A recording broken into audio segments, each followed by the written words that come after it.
in the fourth video of the dry bar build, and in this video I'm going to show you how I made the drawers. This dry bar will have 4 drawers total. 2 will be traditional box style drawers, and 2 will be what I like to call spice rack style drawers. All of these drawers will be made out of poplar, and they will use no fasteners. I started off by getting all the lumber planed and ripped down to the sizes that I would need for all the drawers. Once I had all the lumber milled, I then started cutting the pieces that I would need for the standard box drawers.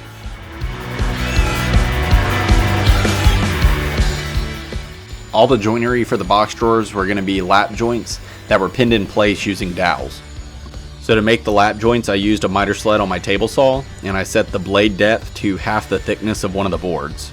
I then made multiple passes on the miter sled until I had a groove that was cut about the thickness of one board.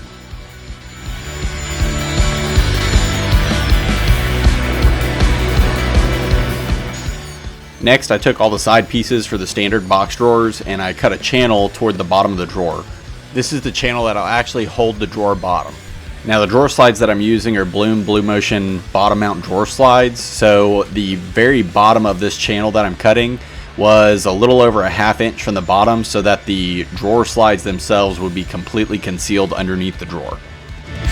To accommodate the undermount drawer slides, the back pieces of the drawer needed to have notches cut out in them so that the slides could actually pass through the frame of the drawer. So for these Blum Blue Motion slides, it actually tells you exactly where these notches need to be. So I just went ahead and measured out where those notches needed to go, and then I moved over to the bandsaw to actually cut the sides, and then I used a oscillating multi-tool to actually cut out the notches and a chisel to clean it all up.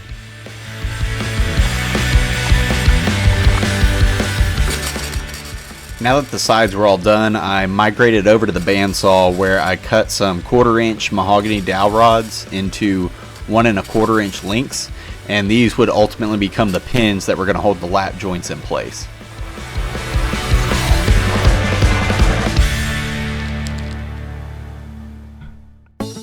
It was finally time to assemble the standard box drawers. You'll notice here that one of the drawers had a piece of 3/4 inch plywood as the drawer bottom. This was because this drawer was going to be designed to either hold a 50-pound bag of dog food or a trash can, so I wanted to make sure that the bottom was substantial. The assembly itself is pretty straightforward. I just put wood glue into all the grooves and on the lap joints, and then went ahead and pressed everything together and then used clamps to hold it all in place. One thing that I did do for the drawer that's just using a piece of utility board for the bottom, which is basically 1/8 inch plywood, is I put 2 supports that run lengthwise to help make sure that this drawer doesn't flex as it gets loaded up. After the glue had dried, it was time to insert the dowel rods. I started off by marking the drawer sides where I wanted the pins to go, and then I went over to the drill press and I drilled holes about 1 inch deep into each location.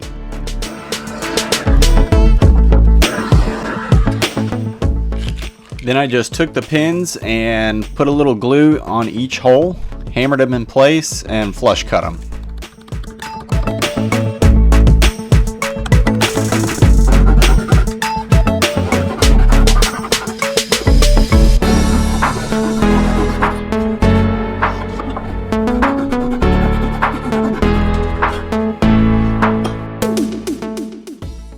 So now that the standard box drawers are assembled, it's time to make the spice rack style drawers.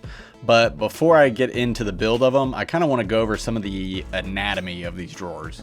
So the way these drawers are assembled is there's a front and a back, and then there's 4 rails, 2 that run across the top and 2 that run across the bottom.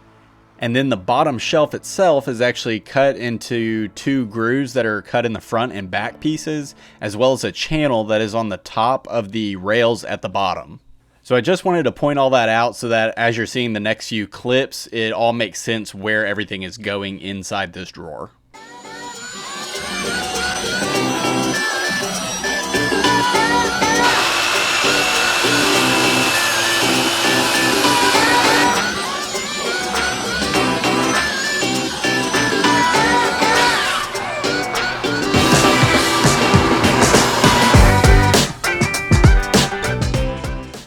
Hey, if you're enjoying this content, make sure you subscribe to our channel so you can more easily find our next video. So here I'm making the channel on the top side of the bottom rails to hold the bottom shelf.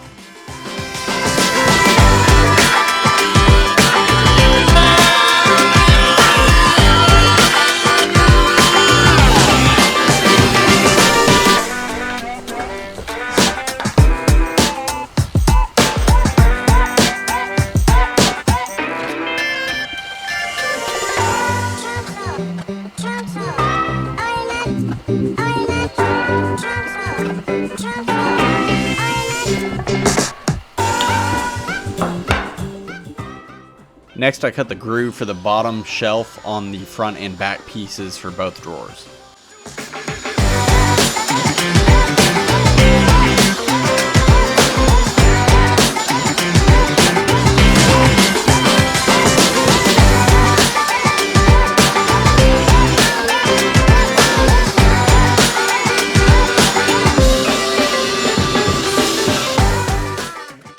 Over at the bandsaw, I set up the fence to be the thickness of one of the rails, and next I was going to cut the notches in all four corners of the front and back pieces to house the rails.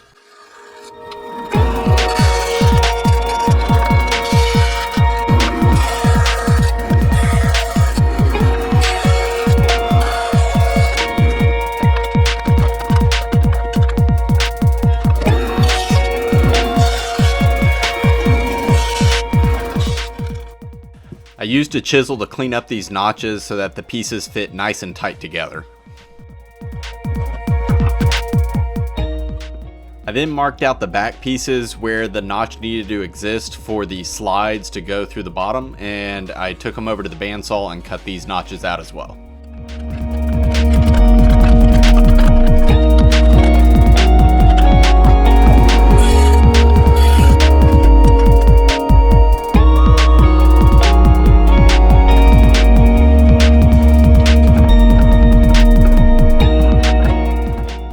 So now that all the pieces were cut, I was able to start the assembly. This was a very difficult assembly. It took about 40 minutes for a single drawer. It was actually very stressful too because I had glue on parts, and like I said, it took almost 40 minutes. So the glue was drying and I was still trying to figure out how to get these things clamped together. So all that said, the memory card got full in the middle of filming this, and rather than taking the time to swap out the memory card, I just let it abruptly in. So here's a clip of what it looks like all glued and clamped up.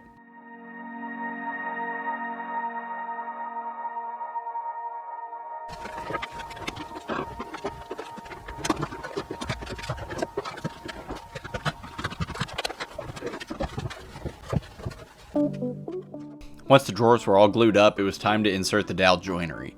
And these dowels, while they are mostly aesthetic, they are intended to be fully functional in that they go through multiple pieces in order to hold everything together.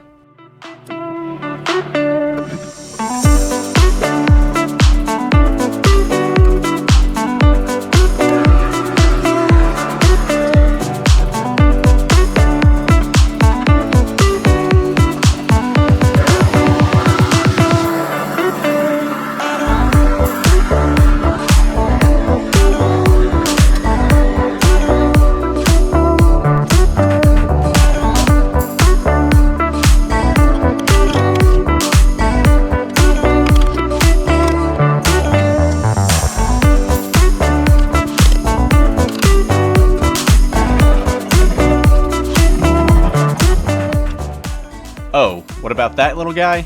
Yeah, that little guy, that's purely aesthetic.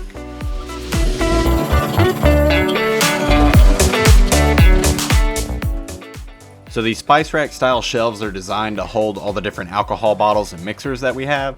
So I wanted to make the middle shelf adjustable so that we could change the height of either shelf in order to accommodate different sized bottles. So in order to do this, I just used this Craig shelf pin jig in order to make different sets of holes on both sides, the front and back piece, so that we could adjust the shelves.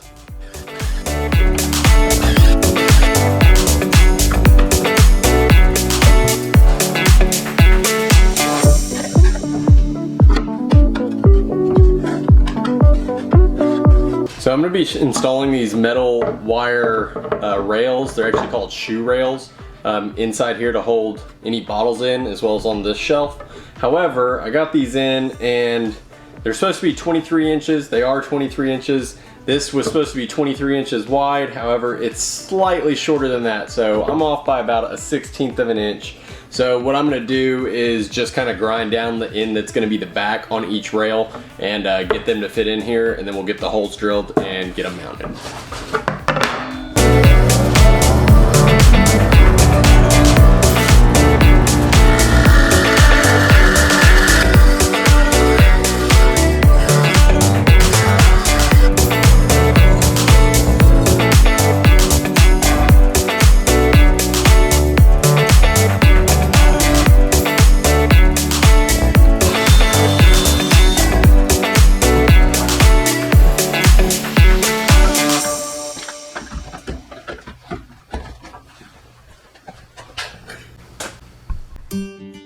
We are so close to being able to finish these bad boys, but there was one last hole that I needed to make.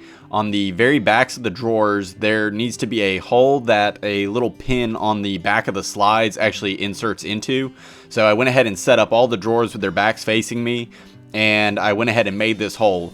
Now this hole does not go all the way through the back face of the drawers. It just goes through the surface just about halfway through these boards, and that way that this little pin can sit in there, and whenever you adjust the back of the drawer, it actually has something to push on to elevate or lower the drawer. For finishing, I started off by sanding everything up to 220 grit sandpaper. Here's a quick pro tip. When you want to sand inside of a 90-degree corner, go ahead and wrap your sandpaper around a board that has a solid 90-degree corner and go to town. After everything was sanded, I blew all the dust off that I could. Then I ran a vacuum over all the surfaces to make sure any excess dust was removed. And now it was finally time to roll out the plastic carpet for these things. The finish I used on the drawers was boiled linseed oil, and I did 2 coats of this. The first coat I just rubbed on using a rag, and then the second coat I applied using 320 grit sandpaper to help give it an extra smooth finish and really let that boiled linseed oil soak in.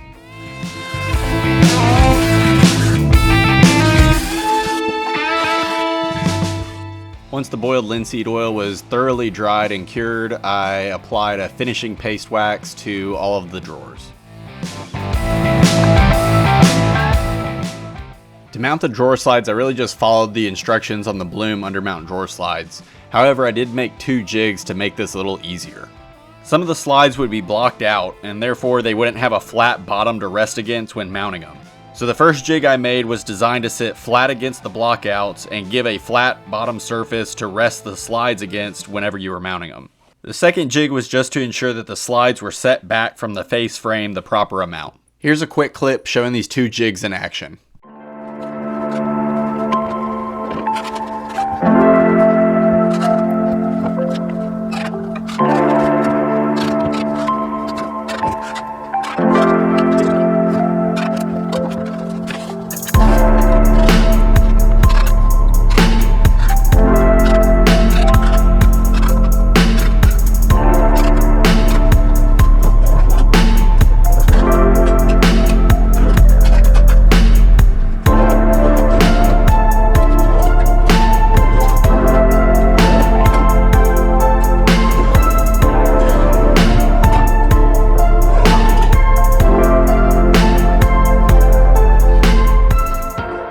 On the next part of this dry bar build, I'll show you how to made and install the shaker style drawer fronts.